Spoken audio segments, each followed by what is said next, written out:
Diretor-Geral Ministério da Defesa, representante Ministro da Defesa, oficializa a abertura Seminário Nacional, NBC Halau durante Lorong Rua e Auditório Quartel-Geral.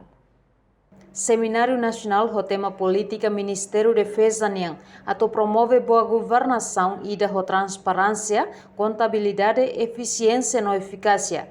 NB Halau e Auditório Quartel-General FFDT Alfatu Hadadili. Quarta-feira, Loronsano Loresin Hatfulan dezembro, Tinariun Rua, Ruanu Loresin Rua. A intenção é continuar encorajar e mohoto nebe o Ministério da Defesa, no falentel Força Defesa Timor-Leste, onde a força informação no conhecimento agente siranian, com a princípio boa governação. Diretor-Geral Administração Ministério da Defesa Nuno Carvalho e a intervenção hateten. Boa governação interpreta nesse valor fundamental substancial, ato sustenta a vontade do povo de alcançar justiça social, o objetivo independente.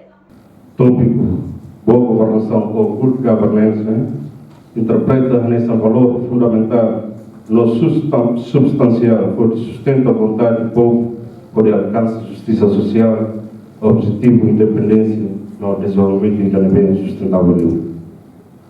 O Ministério da Defesa, RACIC, define a linha política e no comitimento de voto e a atividade de boa governação, no conceito de onde constrói e implementa o princípio profissionalismo, democracia, transparência, eficiência, prestação de contas, eficácia no serviço cidadão de aquilo para o povo. Seminário Nacional tem participação máxima dos funcionários do Ministério da Defesa, parceria Ministério da Defesa, comandante aéreo, oficial superiores FFDTL no participante Sira Seluk. Reportagem Araza Vera Televisão Timor Post.